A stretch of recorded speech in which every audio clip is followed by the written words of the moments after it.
This is CBC Here and Now.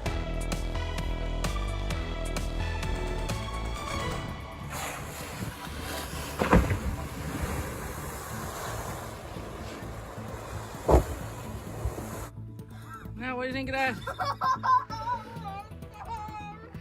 Two giant whales and one excited little girl. A spectacular show by these humpbacks this weekend. But why do whales like to jump like this? How's this going to work? We'll talk masks, when to wear them and when not to, coming up on Here and Now.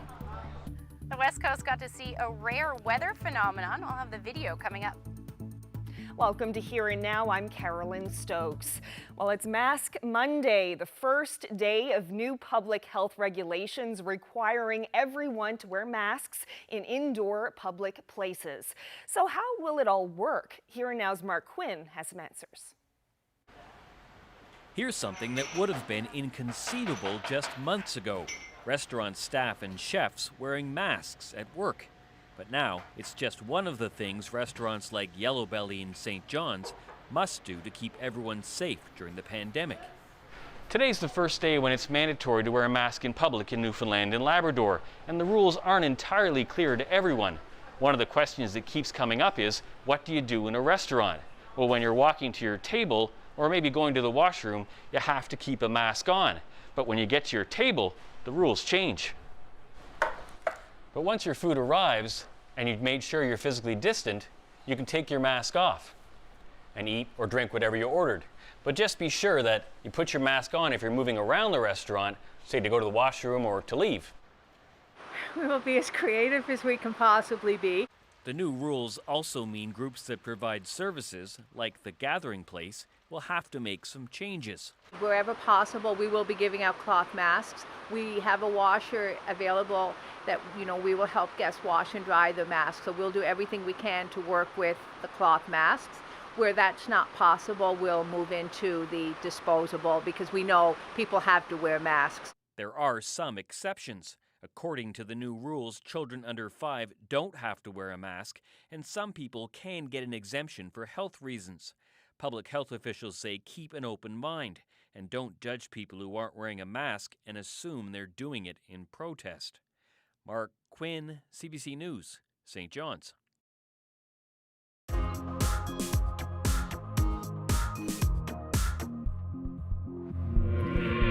Over 2 weeks away to the start of the school year, but one promised item for students won't make it in time. The Chromebooks ordered for junior high and high school students by the government won't be ready for September, but a man from Avondale is refurbishing old computers to help children in need this school year so they don't fall behind. Here Now's Heather Gillis reports. In July, the province pledged $20 million to buy Chromebooks for students in grades 7 and up and laptops for teachers. But according to the Newfoundland and Labrador English School District's back-to-school plan, it doesn't appear the 30,000 Chromebooks ordered will be ready for September. Terry Hall, Assistant Director of Education, says they're expecting their first shipment in the fall, but they can't give a firm timeline. The fact of the matter is there's a large competition for these devices for all districts and suppliers worldwide. He says families will have to sign an agreement outlining what's expected of them when the Chromebooks are handed out. Students will have to take care of them, and there'll be no gaming. We're seeing this as a great teaching moment for students, that they learn the responsibility of taking care of an asset. It'll be important for them in life and when they move on to work. Hall says the Chromebooks will have a warranty, but if they're habitually broken or abused, well, parents may be on the hook financially. Meanwhile, 2 men from the Conception Bay Centre area spent Saturday collecting old computers to refurbish and give to kids in need for free. Jerry, who does computer repairs, wants to refurbish these computers so that the children going back into school in the fall, children in need in our area, are going to have equipment to learn. If there's any type of online learning or virtual classrooms, a lot of the underprivileged children will be equipped to take part. John Brown says as a teen, he worked all summer to save for his first computer. He and Jerry Ryan didn't have much access to technology growing up, and they don't want children in their community to be left behind. But the demand for refurbished computers is outpacing supply because families are feeling the pinch. Because there are so many tradespeople out there, there's a big shortage of work right now because COVID has kind of put a squash on a lot of those projects. Hall says there are computers owned by the school district and schools that can be given out to students in the meantime. As for teachers, he says laptops ordered for them are also delayed. Heather Gillis, CBC News, St. John's. Well, a strike at 11 Dominion grocery stores across Newfoundland continues today. This is the scene at Murphy Square in Corner Brook as workers stood on the picket line. Unifor Local 597, which represents more than 1,400 employees, says they voted to reject the latest contract offer from Dominion's parent company, Loblaw Companies Limited. Some conflict on the picket line in Corner Brook today as workers tried to stop a truck loaded with produce from leaving the parking lot. And picket lines are up at Dominion stores in St. John's as well. Workers stood out in the rainy weather this morning. The union says workers launched their strike action late Saturday to demand higher wages, full-time positions, and access to benefits, and they will stay on the picket lines as long as it takes to get a deal. A Loblaw spokeswoman says the two sides reached a tentative agreement in July and that the company is disappointed the union members did not accept it. They want their full-time jobs back that the company took from them last year. They took over 60 jobs. They want full-time, they want benefits. They want good wages. Retail workers are the lowest paid wages across this country. They deserve it. When COVID hit, they were deemed to be essential workers, and the company gave them $2 pandemic pay relief. And in the middle of June, they stripped them from that. And, COVID is not gone. It's still here, and there's a possibility that there's going to be a second wave coming. And the strike at Dominion grocery stores has also caused the closure of 5 NLC outlets. The NLC stores on Stavanger Drive, Blackmarsh Road, and Lake Avenue in St. John's, plus the Pearl Gate Plaza in Mount Pearl and at Murphy Square in Corner Brook. All of those outlets are closed until further notice. Licensed cannabis retailers located at Dominion stores are also closed. A man from Gambo died in an ATV collision over the weekend. Glovertown RCMP say the driver, a 59-year-old, became trapped beneath a quad around 8:30 Saturday evening. He was taken to hospital and later died. He was wearing a helmet at the time. The Office of the Chief Medical Examiner is investigating. Well, the Dollar a Day Foundation made a donation today to the local chapter of the Canadian Cancer Society as part of its COVID relief fund. The Dollar a Day Foundation gave $25,000 to Daffodil Place. The foundation says it established the COVID-19 Relief Fund to help with mental health, which it believes will be a growing problem over the course of the pandemic. And so far, it's raised more than $500,000. The donation is a big help to the Canadian Cancer Society, which is expecting a loss of between $8 and $10 million this year because of the pandemic. The Dollar a Day Foundation was established by businessman Brendan Paddock, musician Alan Doyle, and Andrew Fury before he became premier. Paddock and Doyle say many people will need help when the pandemic is over. We had no idea what the demands were going to be coming out the other side. Is this a 1-week thing? Is this a 1-month thing? Is this a 1-year thing? But what we knew for sure is that there were going to be groups on the other side of this pandemic who were going to need help, and we should play a role in that. So Alan used the power of his platform and his brand to raise money. And one of the things that I noticed right away after Daffodil Place was built was how much it helped people mentally going through cancer, and that people spoke time and time again about what a relief, what a support this place provided to people going through cancer. We were concerned, obviously, with all the lost revenue due to the fundraising events being suspended. We were concerned that we may not even be able to reopen, but we were able to do that because we remained committed to providing support services to cancer patients in this province.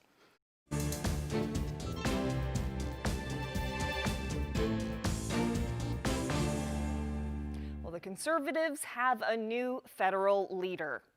Aaron O'Toole is the new leader of the Conservative Party of Canada. Congratulations, Mr. Erin O'Toole beat Peter MacKay on the third ballot. O'Toole was born in Montreal but has served 3 terms as an MP from Durham, Ontario. He was a minister in the Stephen Harper government before entering the military. O'Toole was a corporate lawyer and in the military. Well, the new Conservative leader immediately tried to widen the appeal of his party.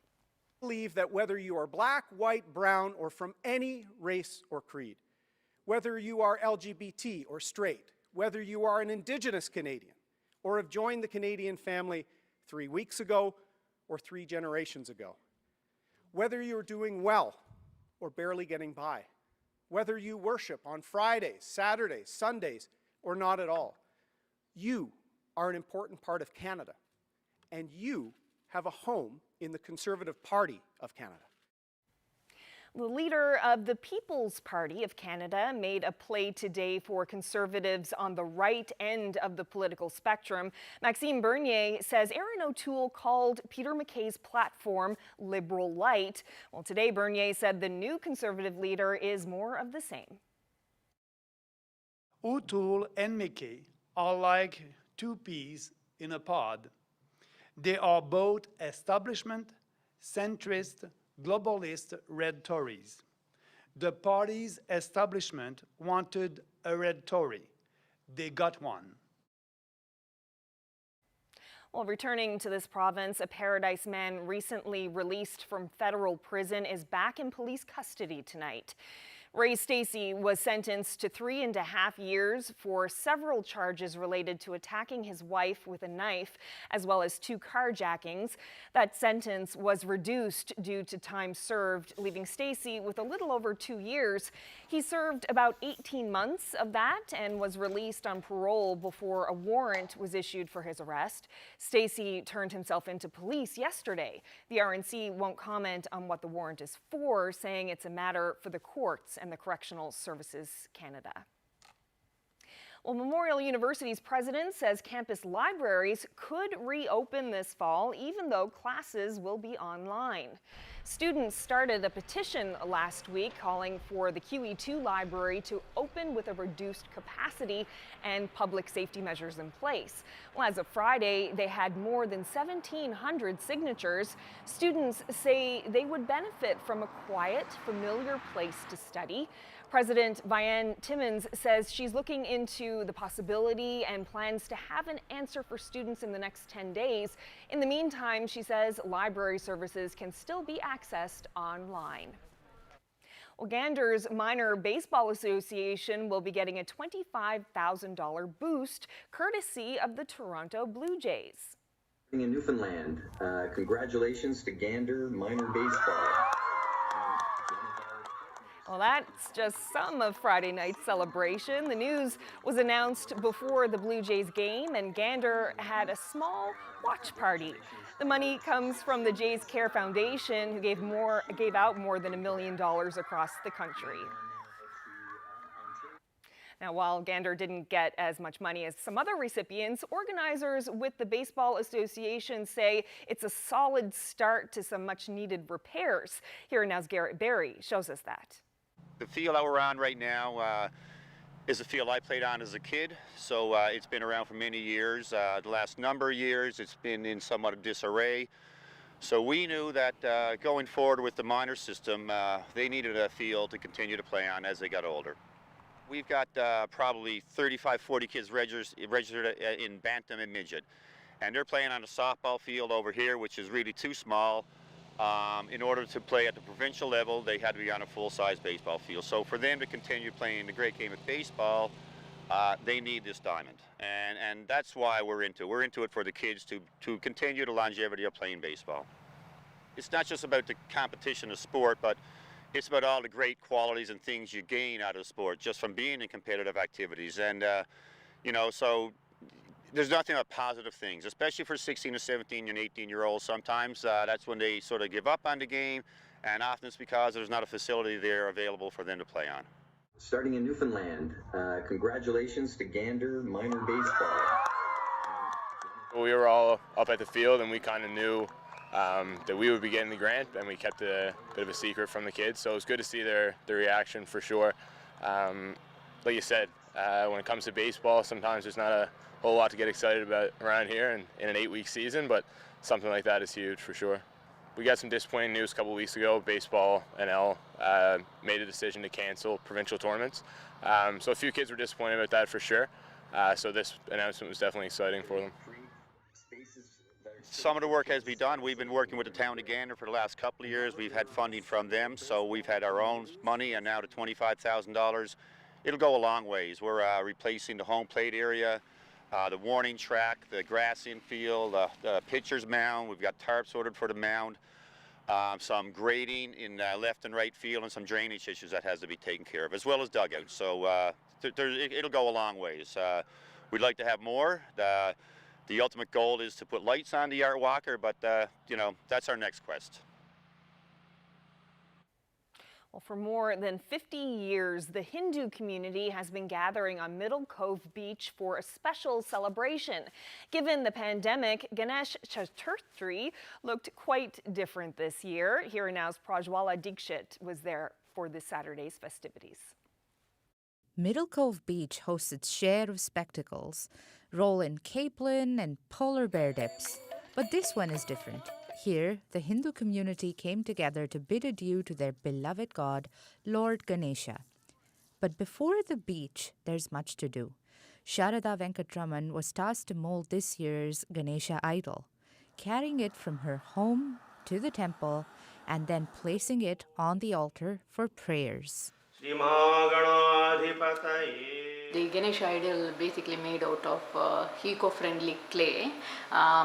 And then all this yellow thing that is completely eco-friendly, we made it out of sandal colors, and then kumkum one, and then turmeric. So those are the things. And the white color modak that you see on the Ganesha's hand, it is just rice flour coating. So everything is eco-friendly, nothing is artificial in this, everything is natural. This year's ceremony is quite different from years past. Usually there will be about 150 people here. The temple will be buzzing with the children's noise and happiness, and right from our front door you will get the sense that we are celebrating something. But of course we are not really able to do that at this current moment. No meals, there is no big feast, festivities. At a very, very small scale we are doing this. We are, televising this through Zoom. Our members do join in. We have had like a positive, response through Zoom. We do not want, to in any way, shape and form contribute to spread of COVID-19 in our province or anywhere else. From the Hindu temple, the Ganesha Idol is brought here to the rocky beach at Middle Cove. Gathering in small numbers and maintaining physical distancing, the community said goodbye to Ganesha. The eco-friendly idol got placed into the Atlantic Ocean, immersing in the cool waters, with an added prayer for the pandemic. This year, we offer a special prayer. We hope this is the first and the last time we celebrate Ganesh Chaturthi in such circumstances, that there will be, there'll be full, festivities next year, and all the children, from our community at large, where they're starting school, we hope our prayer offering in this way and form will help to keep everybody safe. For CBC News, Prajwala Dikshit, Middle Cove Beach.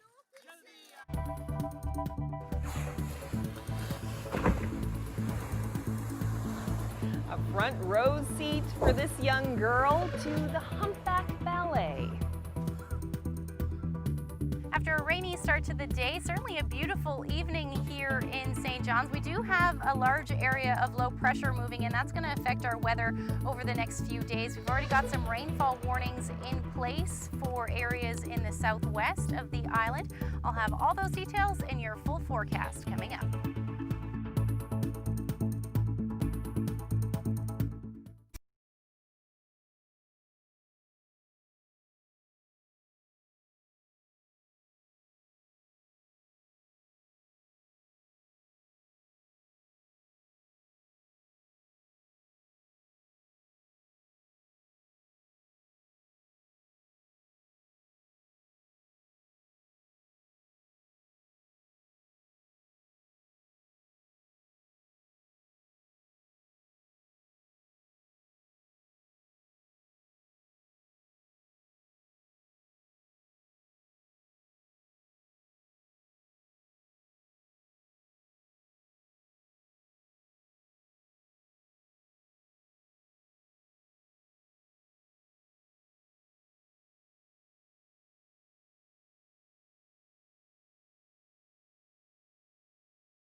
Welcome back to Here and Now. We'll call it Mother Nature at its finest. 2 humpback whales put on quite the show this weekend in Conception Bay. One lucky girl and her dad had front row seats, and thankfully we get to enjoy it too because it was all captured on video. Here and Now's Jen White has more. Where's he to? We scared him. It's the moment Sarah Russell had been waiting for. And it's one she won't soon forget. Incredibly, the whales kept going. A pair of humpbacks playing in the open water in Conception Bay yesterday morning. Beyond that wharf right there, just go a little bit out, and then that's where they were. And then they went up to the shore up there. We got up super early and went down to the wharf. We were out cod fishing and drifting around, and there was humpbacks around us feeding. They slowly came over towards us, and then they dove under the boat. I just got the camera out and got it ready, and I mean, you couldn't ask for a better picture. It was like everything lined perfect. Yeah, it was like crazy, mind-blowing. I was like just a little bit scared, but I wasn't really scared. I was just happy. It's like, I can't believe I just seen that, so like I never knew what to feel. Yeah, the phone camera don't do justice for what happened. Like, it was truly amazing. In many cases, I think around here, it's clearly animals that are playing in groups. Marine research scientist Jack Lawson says humpbacks are known as aquatic acrobats. He says they often do more than one breach at a time, and people have reported seeing them do up to 30 jumps in a row. The thing that's amazing about that is it's a really energy costly behavior. You know, you can imagine a whale the length of a school bus that weighs 40 to 50 tons propelling itself completely out of the water. They estimate it takes the same amount of energy as a person running a marathon. So every jump is like the energy of a marathon. But how close is too close? Marine mammal regulations state that you have to stay 100 meters away. If it's a mother and a calf, or an animal that's resting, it's 200 meters. That being said, in the case of breaching animals, you don't always have a warning that's there. On some of the video we've seen on social media, suddenly an animal rockets out of the water relatively close to a vessel. If they land close to your boat, you can imagine something that weighs the equivalent of 6 African elephants dropping in the water next to you is going to have quite a disturbance.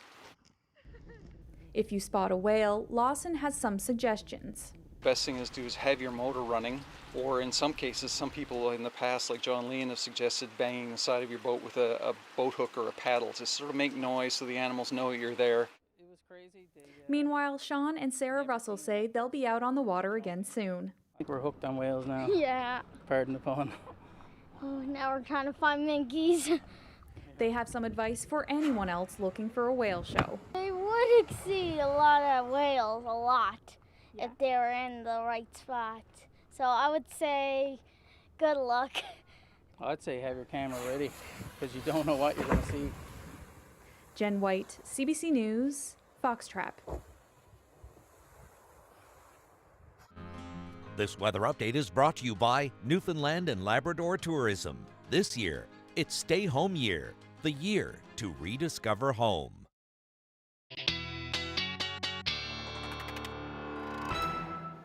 Before we check in with Ashley, just take a look at this water spout on the Port-au-Port Peninsula. Wayne Mahoney in Port Harmon near Stephenville captured this video this afternoon. We've seen other photos of it as well. There's certainly a lot of interest in that strange formation. So let's bring in Ashley now. So Ashley, how did that form? Yeah, so they're fairly rare to see a water spout anywhere really in Newfoundland or Labrador. We do see them though, they certainly happen. And what happens is the water is relatively warm right now. Checked around the Port-au-Port Peninsula, about 18 degrees, 19 degrees is what the water is around there. And when you've got cold air that moves over it, that's when you get the potential for some water spouts. Very common on the Great Lakes. And so about 1.5 kilometers up in the air, the temperature is only about 5 or 6 degrees. So that's certainly why we saw that. We had a lot of weather happening today right across the board after a lovely weekend. Let's take a look at what the satellite and radar was showing earlier today. You can see just on the western portion, or rather through central and areas on the Avalon, we saw lots of lightning earlier this afternoon around the lunchtime, and that will continue as we head probably for the next hour or so. We'll see that risk of thunderstorms continue. The heaviest rain has certainly moved off for the Avalon. You can see behind me how beautiful it is out here right now. But yes, that risk will continue over the next hour or so for some showers, certainly through central with the potential for some thunderstorms. But overall temperatures were fairly nice, 22 degrees, 18 here in St. John's. That's where we're sitting right now. And temperatures are going to dip though as we head through the overnight tonight. Once these skies clear out over the next few hours, we'll see generally light winds, just the chance of a few showers or lingering showers or drizzle for the southeastern portion of Labrador as well as the northern peninsula. And then other than that, not a whole lot happening overnight tonight. So in those low-lying areas, because of those clear skies and calm winds, we'll probably see temperatures dipping into the mid-single digits even. So you could see the risk of some frost overnight. Otherwise, temperatures sitting somewhere between 9 to 13 degrees, and then a little cooler up through Nain, about 7 degrees tonight, with that risk of showers right across the board, certainly into the early morning hours. And that's because our next area of low pressure will move in, and this one's going to stick with us for a few days. It will be our weather maker. It'll bring heavy rain through Labrador in the first half of tomorrow and spread across the Big Land. And then the first half of the day for the island actually looks beautiful, with the exception of some lingering showers for the northern peninsula. Then those clouds will move in and heavy rain tomorrow evening. We could even hear a few rumbles of thunder, certainly in the southwest, and that will spread across the island into the first half, or by the time Wednesday morning rolls around, rather. So here's what the models are pointing at as far as rainfall totals go. Anywhere from 30 to 50 millimeters is a good bet along the west coast, as well as southeastern portions of Labrador. And then along the south, that's where it looks like the heaviest rain will be. Some models pointing at in excess of 75 millimeters of rain by the time Wednesday evening rolls around. So Environment Canada has issued a rainfall warning already, and this will be for tomorrow evening through to Wednesday afternoon, and anticipating that those rainfall warnings will probably creep a little bit further east as well. So tomorrow, like I said, the first half of the day looking beautiful. Temperatures nice, 18 degrees in St. John's. Those winds will be brisk, about 20 to 40 kilometers per hour out of the south, and then rain the story for Labrador, with your temperatures hovering in the teens. Now here's that low pressure system affecting the weather on Wednesday. This is when the winds will really ramp up and where we'll see that rain push a little bit further east. Periods of rain will continue through the day. Winds probably 40 to as much as 60. Some areas will probably see 80 kilometer per hour winds, but it will stick around right through Thursday, staying unsettled with that potential for some showers. So temperatures will be about 18, 19 degrees through the day on Wednesday. A little bit cooler for Labrador, certainly Lab West only reaching the single digits through the day on Wednesday. Same thing through Thursday, but eventually we'll see probably a little bit more sunshine in play as that low weakens a little bit through the day. Temperatures will stay within this 17 to 19 degree range right through the weekend for St. John's and eastern Newfoundland. Looks like Saturday at this point is some sunshine, and 18 degrees overnight lows into those low double digits. And then for central and western Newfoundland, generally gray with that potential for some showers through most of the week. The sun peeking out at times both Thursday and Friday for central Newfoundland, and then again Saturday's looking fairly nice at this point. For eastern Labrador, same thing with these temperatures, single digits though overnight, and then unfortunately those single digits will stick with western Labrador right through Friday, back into those double digits on Saturday. I wanted to share this lovely shot. Like I said, we had a pretty beautiful weekend for the most part. This was a shot from Chance Cove. Thank you so much to Diane for sharing that photo with us. And if you have any that you would like to share with us, send them to nlphotos@cbc.ca. Just gorgeous. Thank you, Diane, and thank you, Ashley. You're welcome.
Welcome back to Here and Now.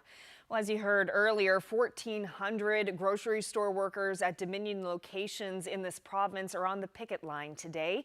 The union says workers are demanding higher wages, full-time positions, and access to benefits. The company says the two sides reached a tentative agreement in July and that the company is disappointed the union members did not accept it. I went to the picket line today and met with a union spokesperson.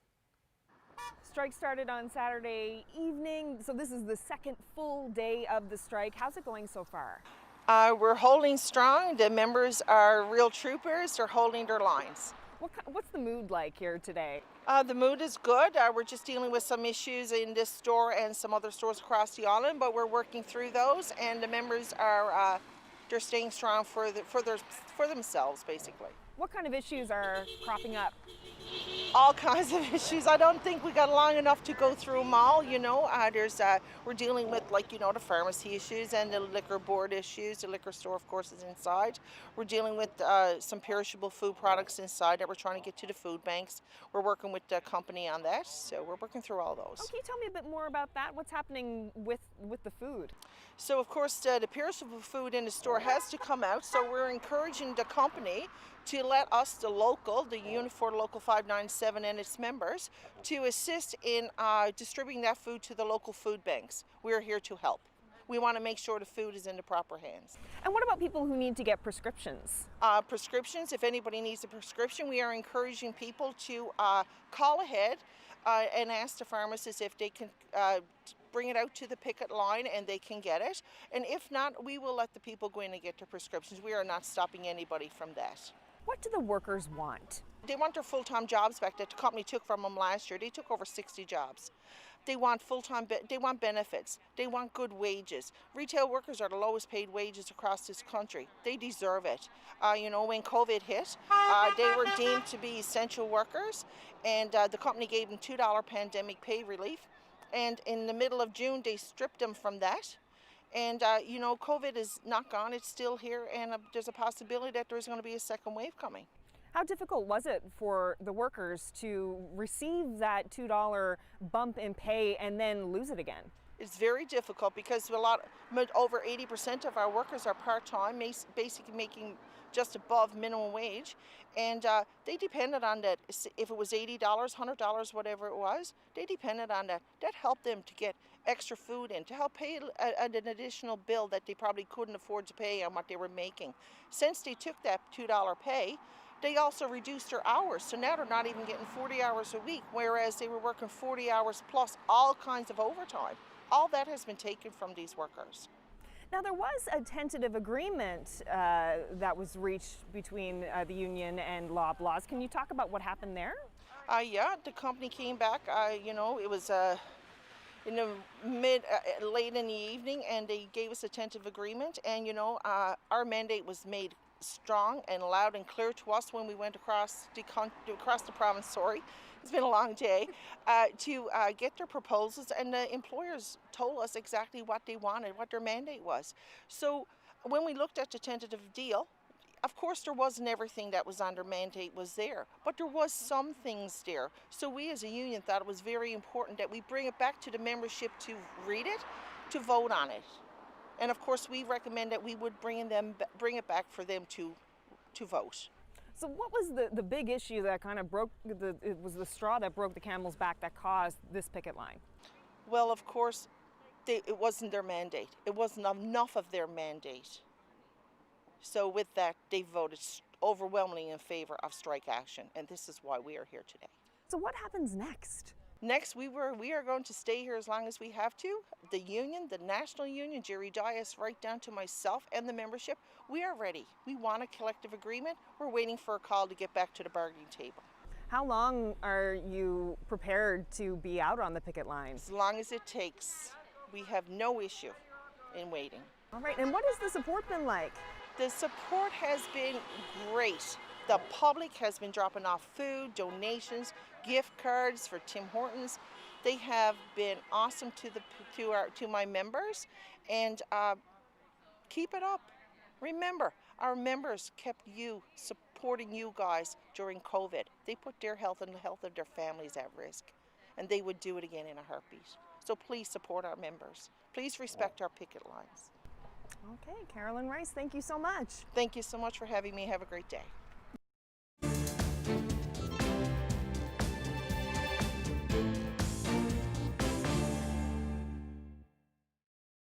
New leader of the Conservative Party is getting down to work. Early this morning, Aaron O'Toole beat out Peter MacKay on a third ballot with 57% of the vote. And tonight, he's meeting with his caucus members. Hannah Thibodeau looks at O'Toole's priorities. In the wee morning hours, Aaron O'Toole made his first speech as Conservative Party leader. And he knows job number one, introducing himself. I'm Aaron O'Toole.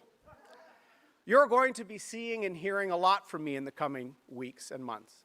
The 47-year-old is a former Royal Canadian Air Force officer and corporate lawyer who first became an MP in 2012 for the riding of Durham, Ontario. He was a cabinet minister in 2015 under Stephen Harper. He ran in the 2017 leadership race as a moderate voice, finishing third. We need strong leadership to unite our party. This time around, he courted the vote from across the party spectrum, including social conservatives. During the campaign, O'Toole defined himself as the true blue candidate to appeal to the grassroots as well as the right wing of the party. Hey, next Prime Minister! O'Toole knew this was key to his leadership victory, and it worked. He was able to pick up second and third ballot support from the social conservative candidates Leslyn Lewis and Derek Sloan. But in last night's speech, he had a different tone and outreach. Whether you are black, white, brown, or from any race or creed, whether you are LGBT or straight, whether you are an Indigenous Canadian or have joined the Canadian family 3 weeks ago or 3 generations ago, you are an important part of Canada. And you have a home in the Conservative Party of Canada. But I think if Aaron is going to take on Justin Trudeau, he's going to have a genuinely large tent. He's going to be moved to a much more moderate and inclusive space. And talk of a snap election continues to swirl around Ottawa, as a series of confidence votes will take place when the House resumes in late September. The Conservative Party says it's ready to pull the trigger if needed, and O'Toole will have those discussions with his caucus tonight as they meet for the first time with O'Toole at the helm. Hannah Thibodeau, CBC News, Ottawa. Well, Donald Trump has been formally nominated as the Republican presidential candidate. It came on the first day of the Republican National Convention in North Carolina. 4 more years! 4 more years! 4 more years! Now, if you want to really drive him crazy, you say 12 more years. Well, Trump is breaking with precedent and making appearances on each of the convention's 4 days from both Charlotte and the White House. But a substantial portion of it will be virtual due to the pandemic. Trump will formally accept the Republican nomination on Thursday. Well, protests erupted in Wisconsin after a video was circulated on social media. It shows police shooting a reportedly unarmed black man multiple times last night in the back. Now, CBC has made the decision to end this video before the shots were fired, but some may still find these images disturbing.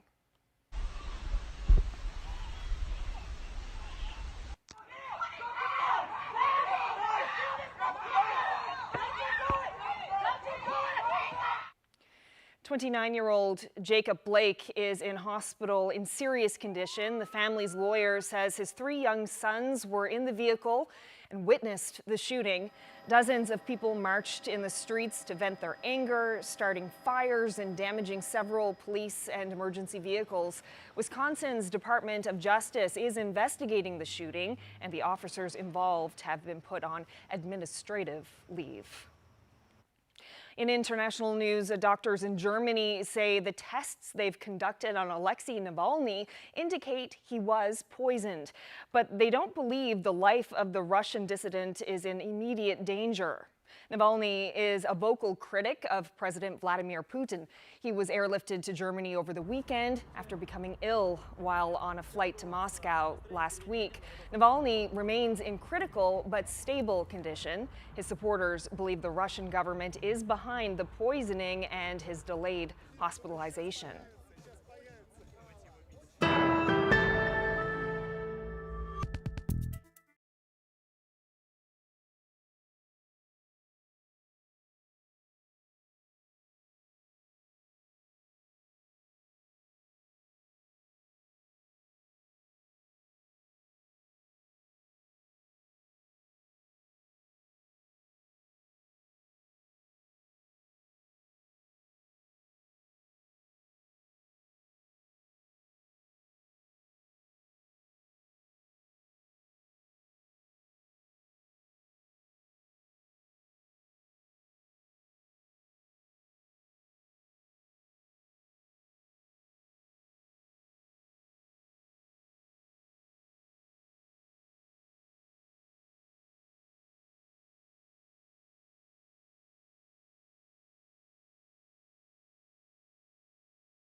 Welcome back to Here and Now. In our latest installment of Drawn to It, we're introducing you to creator Tino Mapufo. From baby and adult clothing to jewelry and home decor, Tino can crochet almost anything. Let's hear her tell you more. My name is Tino Tendampofu and I'm from Zimbabwe. I've been in Newfoundland for 5 years now. I like to describe myself as a creative and a crafter. I like to do anything that is crafty, anything that is creative. Currently, I'm exploring the art of crocheting. I make anything from baby's clothes to adult clothing to home decor pieces as well. I recently got into sewing, so I'm figuring out my way through that. My business is called Modaki Creations. Modaki is a Shona name. It's a Shona word that means a builder. Naming my business Modaki Creations meant that I want to be a builder. I want to explore everything that is in me that I can build, and to also build other people while I build my business, while I create. The colors that I'm drawn to are like tones of yellows, oranges, reds, and my colors are usually in those ranges of tones because it just reminds me of the richness of Africa. I was in I think my second year of university, and I was looking to start a business that would have meaning as well as provide income for me as a student. And I bumped into a sermon that spoke about how God gave us resources and He left it to human beings to create it into something useful. So I was like, okay, what resources have I been given that I can turn into something useful that would serve the world as well as serve me? So my mom actually taught me crocheting when I was in grade 6. I was like, I know how to crochet, so I can probably like get back into crocheting bit by bit and discover what I like to make, and that's how I ended up crocheting. When I crochet, I usually crochet from a story or from something that is in my mind. Every piece is my favorite piece. I like to crochet anything that will convey the story that is in my mind, really. This scarf has a story behind it. So I had lost someone really close to me, and I was looking for a way not to lose what I enjoy. During crocheting, I found that it took my mind away from the problem to just a place where I was peaceful and I was living in that moment. You know, it just reminds me of that difficult time that I was able to go through. For me, crocheting has helped me discover who I am and what I actually enjoy to do. It makes me happy knowing that my pieces are in people's homes and that while people are wearing my pieces, they're creating memories in them. Well, exactly 33 years ago, the Come By Chance oil refinery was back in business after having been out of operation for more than a decade, while an American company spent millions restoring it. As you're about to hear, residents had mixed views. We dipped into the Here and Now archives to bring you this story from 1987. The tanker Elizabeth began unloading 600,000 barrels of West African crude early this morning. It's the first load of crude to be processed at the Come By Chance oil refinery in 11 years and signals a new beginning for what was once considered a white elephant. Well, I'll tell you, it was the most glorious sight I've seen at 6 o'clock in the morning for a long time. It was a dream come true. It may be a dream come true, but it wasn't anything like the first opening of the refinery 14 years ago. Then, in 1973, the townspeople lined up to share in the celebration, while the dignitaries partied on board the QE2. Just 3 years later, Come By Chance went into receivership. At the time, it was the largest bankruptcy in Canadian history.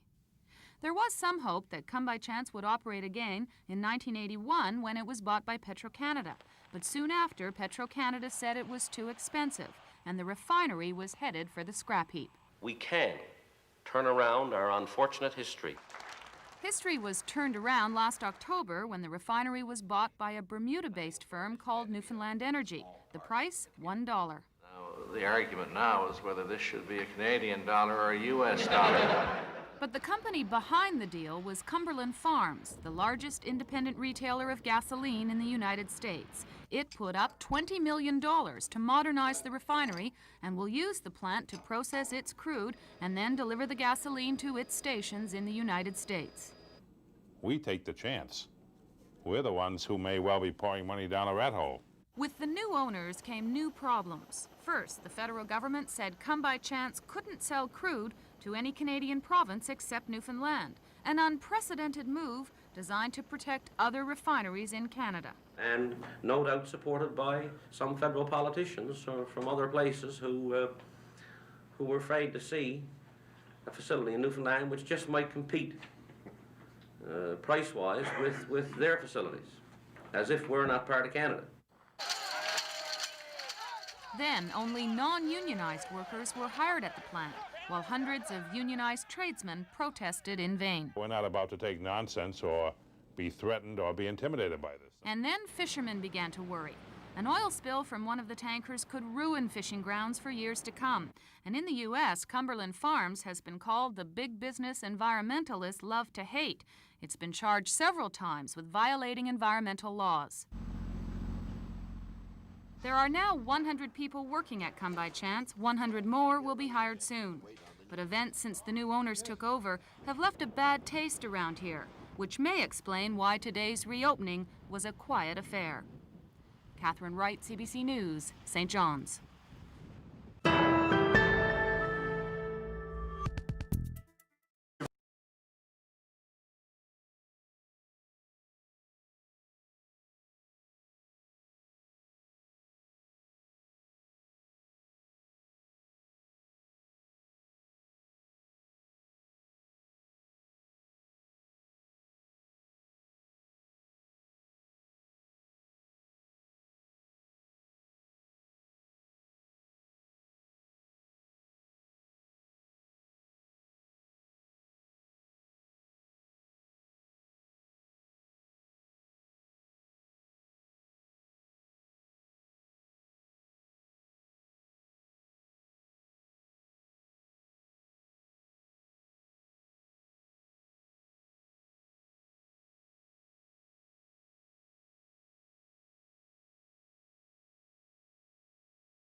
Welcome back to Here and Now.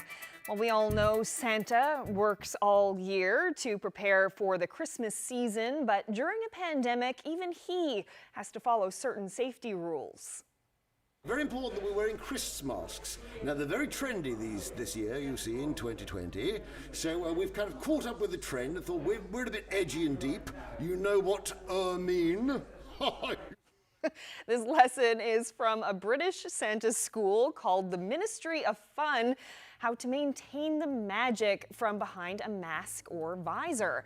They also share social distancing tips.